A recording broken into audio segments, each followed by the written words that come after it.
मैं आपसे पूछना चाहूँगा, जब ईस्ट इंडिया कंपनी हिंदुस्तान में आई थी 1704 में, इसने यहाँ पे नागपुर में अपनी फैक्ट्री मैन्युफैक्चर की थी और लॉर्ड क्लाइव ने जब बंगाल युद्ध करके बंगाल को अपने ताबे में लिया था, तब से उनकी एक पॉलिसी और एक कानून था कि ब्रिटेन में जो इंडस्ट्रियल रेवोल्यूशन हो रहा है, जो इंडस्ट्रीज का बहुत सारा वहाँ पे आगमन हो रहा है, वो हिंदुस्तान की इंडस्ट्रीज को खत्म करके होना चाहिए।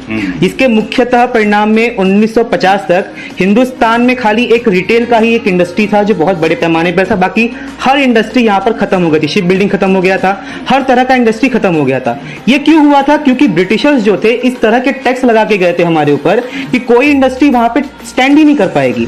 आज भी हमारे भारत देश में यही कुछ ऐसी पॉलिसीज हैं, यही कुछ ऐसे टैक्सेस हैं, जिसका एक प्रमाण हमें कोविड में देखने को मिला कि जनता की कमाई बंद हो गई, लेकिन बैंक का ईएमआई, बैंक का ब्याज कम नहीं हुआ। किसी भी व्यापारी को जो छोटे से लेकर बड़े स्तर का था, उसको भी सरकार के द्वारा कोई सुविधा, कोई लाभ नहीं मिला। व्यापारी हो, आप इससे बड़ी भांति परिचित हो गए। और इस वक्त भारत देश में भारतीय जनता पार्टी सत्ता में है और आप भी उसी पार्टी के जो व्यापार प्रकोष्ठ है उसके जिला अध्यक्ष हैं। तो इसके संदर्भ में आपका क्या नजरिया है कि मीरा भाईंदर शहर में स्टील इंडस्ट्री जो है वो लोगों को रोजगार देने का एक बहुत बड़ा माध्यम है, बहुत बड़ा साधन है, लेकिन उस स्टील इंडस्ट्री में काम कर रहे जो लोग हैं उनकी हालत उतनी अच्छी नहीं जितनी अच्छी उस इंडस्ट्री के मालिक की है। सेम बिल्डर लॉबी में जाता है, सेम हर व्यापार में जाता है। तो बिल्डर और बिजनेस का और इनके जो मालिक है इनको सही करने का, अच्छा करने का तो बात है, लेकिन उनके अंदर जो काम कर रहे हैं, जिनको गुलामों जैसा सलूक मिलता है, आप तो नहीं करते होंगे लेकिन लोग करते हैं, आपने देखा भी होगा, उनको आप कैसे आगे लेकर आओगे, उनके जीवन को आप कैसे सुधारोगे? नमस्कार दोस्तों, मैं हूं राम और आप देख रहे हैं जनता समाचार। आज बहुत ही लंबे समय के बाद हम आपके पास रूबरू में एक व्यक्ति को लेकर आए हैं। हाल फिलहाल आप जितने भी मीरा भाईंदर शहर के रहवासी हो, स्टेशन जाते वक्त, मीरा भाईंदर में गोल्डन सर्कल से गुजरते वक्त या फिर मीरा रोड में रसाज थिएटर से होकर गुजरते वक्त आपने इस व्यक्ति की तस्वीर वहां देखी होगी बैनर के रूप में। ये व्यक्ति कोई और नहीं, कोविड काल में यहाँ के जो गरीब लोग थे, बरगुआ लोग थे, जो रोज कुआं खोद के रोज अपना पेट भरने वाले लोग थे, उनका इसने पेट भरा, उनको इसने तृप्त किया, उनको इसने सहारा दिया। मैं और किसी की बात नहीं कर रहा हूं, मैं बात कर रहा हूं श्याम गोस्वामी जी की, जो मीरा भाईंदर शहर के एक बहुत ही विख्यात व्यापारी हैं, लेकिन आम लोगों में इनको इतना लोग नहीं जानते जितना व्यापारी दल में इनको जानते हैं। लेकिन आज मीरा भाईंदर शहर का एक बहुत बड़ा तबका इनको जान गया है। मीरा भाईंदर शहर का एक बहुत बड़ा तबका यह प्रश्न चिन्ह खड़ा कर रहा है कि ये आदमी कौन है। तो श्याम भाई, मेरे आपसे इस रूबरू में पहला सवाल यही है कि श्याम गोस्वामी कौन है? मैं श्याम गोस्वामी, मैं अभी तक जो है एक प्रॉपर्टी डीलर की शुरुआत मैंने की थी आज से 12 साल पहले, और वो शुरुआत अभी तक चल रही है। और व्यापारी का ही काम हमने किया है, व्यापारी संगठन का ही आज तक काम किया है। हमारी यूनियन भी है, निर्भय भारत प्रॉपर्टी डीलर यूनियन, और अभी तक हम राजनीतिक में नहीं थे। फर्स्ट टाइम ऐसा हुआ है कि हमारा राजनीतिक में प्रवेश हुआ है।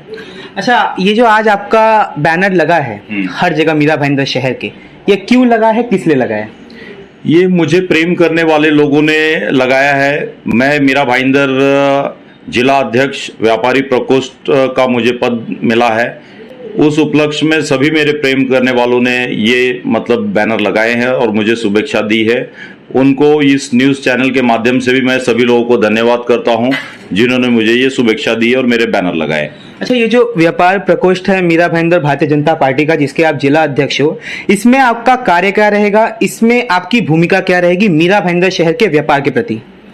मैं मीरा भाईंदर के व्यापारियों के प्रति मेरी एक ही ये है कि अभी तक व्यापार में जिसको जो तकलीफें हैं, मैं चाहूँगा कि सभी लोग अपनी अपनी तकलीफें एक बार जैसे हम जानकारी करने की कोशिश करेंगे कि हर व्यापार में क्या क्या तकलीफें आती है, फिर हम उसका निवारण देखेंगे। क्योंकि अभी तक व्यापारियों के लिए कोई नहीं खड़ा था, लेकिन अब मैं सोचता हूँ कि इसको पूरी ताकत से मैं इसमें खड़ा रहूँ और पूरी ताकत से व्यापारियों का साथ दूँ और व्यापारियों की समस्या दूर करूँ। ये व्यापार प्रकोष्ठ की जो भूमिका थी, ये व्यापार प्रकोष्ठ का जो संकल्प था, ये पहले किसी पार्टी में था नहीं, ये हाल फिलहाल आपके पार्टी में आया है। हाँ। इसका मकसद क्या है और इसकी प्रेरणा आपको कहां से मिली? प्रेरणा तो कैसे है कि मेरे राजनीतिक गुरु हेमंत मात्रे जी है, उन्होंने मुझे इसकी प्रेरणा दी थी कि आप व्यापारियों के लिए कुछ करो और आप बीजेपी से जुड़ो। क्योंकि मैं राजनीतिक से था नहीं, लेकिन मेरी उन्होंने ही मेरे अंदर इच्छा जगाई कि मतलब इससे जुड़ना चाहिए। और रवि व्यास जी की अध्यक्षता में, मीरा भाईंदर में रवि व्यास जी की अध्यक्षता में मुझे बहुत अच्छा लगा कि इतना बढ़िया काम करने वाला व्यक्ति, जो व्यक्ति 1 से शुरू करके 100 तक पहुंच चुका है, मतलब मीरा भाईंदर में गिनती में, और आज जो उनका 80 पार का जो नारा है बीजेपी में, उसको हम पूरी तरह से गांठ बांध के रख लिए है। और हमने ये किया है कि 80 नहीं, हम 90 पार के लिए ट्राई करेंगे, क्योंकि रवि भाई की भूमिका एक रही है कि मीरा भाईंदर को डेवलप करना और व्यापारियों को डेवलप करना। अब व्यापारियों के लिए मैं खड़ा हूं और मैं ये वचन देता हूं कि व्यापारियों की हर समस्या पे मैं खरा उतरने की कोशिश करूंगा। अच्छा श्याम भाई, एक बहुत ही जेन्युइन और बहुत ही लॉजिकल क्वेश्चन मैं आपसे पूछना चाहूँगा। जब ईस्ट इंडिया कंपनी हिंदुस्तान में आई थी 1704 में, इसने यहाँ पे नागपुर में अपनी फैक्ट्री मैन्युफैक्चर की थी, और लॉर्ड क्लाइव ने जब बंगाल युद्ध करके बंगाल को अपने ताबे में लिया था, तब से उनकी एक पॉलिसी और एक कानून था कि ब्रिटेन में जो इंडस्ट्रियल रेवोल्यूशन हो रहा है, जो इंडस्ट्रीज का बहुत सारा वहां पे आगमन हो रहा है, वो हिंदुस्तान की इंडस्ट्रीज को खत्म करके होना चाहिए।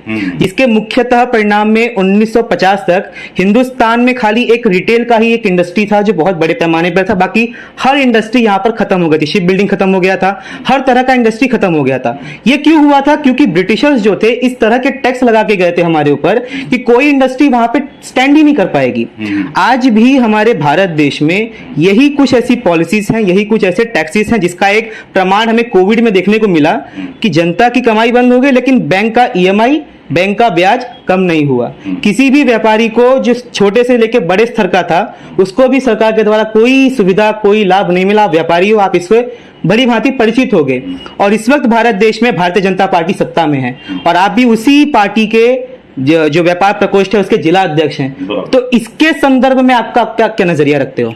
अभी क्या है कि देखिए, बीजेपी में व्यापारी प्रकोष्ठ नहीं था, ये व्यापारी प्रकोष्ठ एक नया आया और मैं भी पद पे नया आया हूं।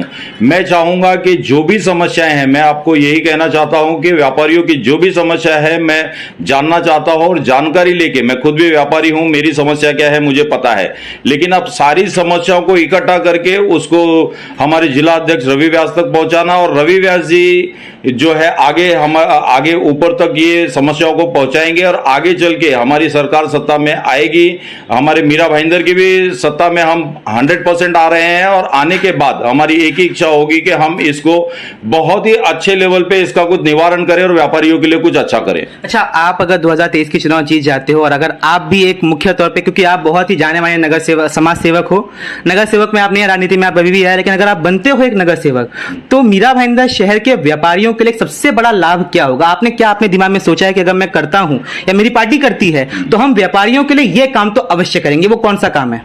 देखिए, कैसा है कि मैं हर व्यापार से जुड़ा हूं, इसलिए मैं हर व्यापार के लिए अलग अलग हमारा चीज उद्देश्य होगा। जैसे अभी क्या है, बिल्डर लॉबी है। बिल्डर लॉबी एक परेशान है कि बीएमसी में जब वो किसी प्लान पास के लिए जाती है या किसी समस्या के लिए जाती है, तो उसको अलग अलग टेबल से गुजरना, और 100 टेबल पे गुजर के 100 टेबल पे उसको परेशान होना पड़ता है, वो समस्याएं दूर करनी है। ऐसे बहुत सारे हर व्यापार की अलग अलग समस्याएं, और हर व्यापार की समस्या की जानकारी लेना, और हर व्यापार के लिए मुझे लड़ना है। अभी जैसे मैंने एग्जाम्पल आपको दिया कि बिल्डर लॉबी, ऐसी बहुत सारी लॉबी है। हर लॉबी की जो समस्याएं उनको हमको कलेक्ट करना है, और उसके प्रति हमको काम करना है, और काम करके काम ही नहीं करना है, उसके ऊपर हमको काम करके आगे बढ़ना है, और वो समस्याएं दूर करानी है।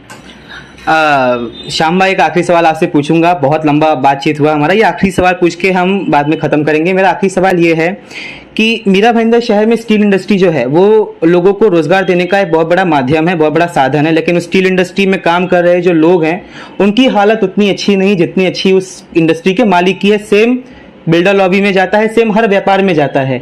तो बिल्डर और बिजनेस का और इनके जो मालिक है इनको सही करने का, अच्छा करने का तो बात है, लेकिन उनके अंदर जो काम कर रहे हैं, जिनको गुलामों जैसा सलूक मिलता है, आप तो नहीं करते होंगे लेकिन लोग करते हैं, आपने देखा भी होगा, उनको आप कैसे आगे लेकर आओगे?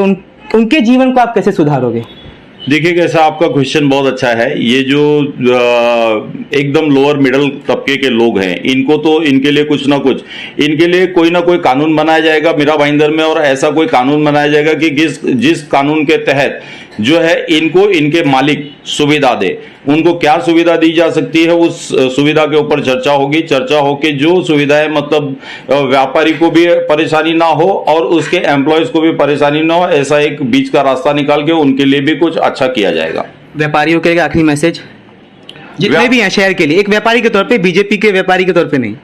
शहर के व्यापारियों को मैं एक ही बात कहूंगा कि कभी भी कोई भी आपकी समस्या है तो मेरे ऑफिस तक आप पहुंचने की कोशिश कीजिए या हमारे तक मैसेज डालने की कोशिश कीजिए। मैं हमेशा आपके साथ खड़ा हूं और हमारे साथ जो है जिला अध्यक्ष रवि व्यास जी खड़े हैं, उनके ऊपर पूरा प्रदेश लेवल खड़ा है, उनके ऊपर जो है सरकारें है। सारे लोग हम मिलजुल के काम करेंगे और बीजेपी को बहुत ही ताकत से इस बार हम लाएंगे। ये रहा यहाँ पर श्याम भाई का वक्तव्य। इनका वक्तव्य उसी के जैसा है जिस तरह के जमशेदजी टाटा का था जब उनसे ब्रिटिश ने बोला था कि आप अपनी इंडस्ट्री इंडिया में सेटअप नहीं कर पाओगे।